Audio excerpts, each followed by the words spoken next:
तेजपुर नाम के गांव में आदिल नाम का एक आदमी अपनी बेटी के साथ रहता था। आदिल के पास खेत थे जिसमें खेती करके वो फसल उगाया करता था और उसे बेचकर अपना रहन सहन किया करता था। आदिल की बेटी भी दिमाग से बहुत तेज थी। एक बार आदिल और उसकी बेटी खेत में काम कर रहे होते हैं। तभी बेटी बोलती है, पापा इस बार फसल काफ़ी अच्छी हुई है, बाजार में इसके अच्छे खासे दाम मिल जाएंगे। आदिल भी बोलता है, हाँ बेटी सही कह रही हो, इस बार फसल के अच्छे दाम मिलेंगे और इस बार मैं तुम्हें एक अच्छा सा सूट भी दिलवाऊंगा। ये सुन आदिल की बेटी खुश हो जाती है और फिर वो दोनों वापस घर की ओर चले जाते हैं। घर जाकर बाप बेटी दोनों खाना खाकर आराम से सो जाते हैं। जब अगली सुबह वो उठते हैं तो देखते हैं कि खेतों में पूरा पानी भरा हुआ है और सारी फसल बर्बाद हो चुकी है।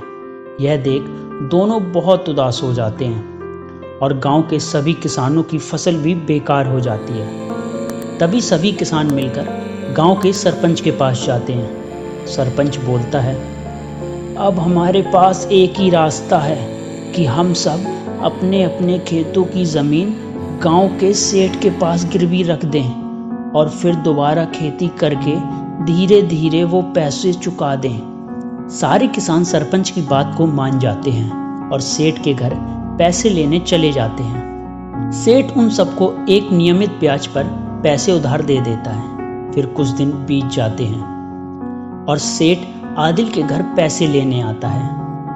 आदिल सेठ को पैसे दे ही रहा होता है कि तभी सेठ की नज़र आदिल की बेटी पर जाती है जो कि बहुत सुंदर होती है।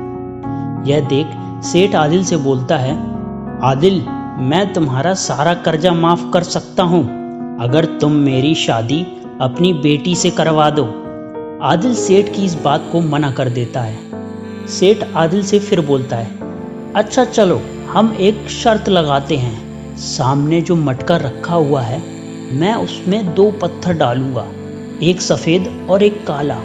अगर तुम्हारी बेटी ने बिना देखे उसमें से सफ़ेद पत्थर निकाल लिया तो मैं तुम्हारी बेटी से शादी करूंगा और तुम्हारा कर्जा भी माफ़ कर दूंगा, और अगर उसने काला पत्थर निकाला तो मैं तुम्हारी बेटी से शादी नहीं करूंगा लेकिन तुम्हारा कर्जा माफ़ कर दूंगा।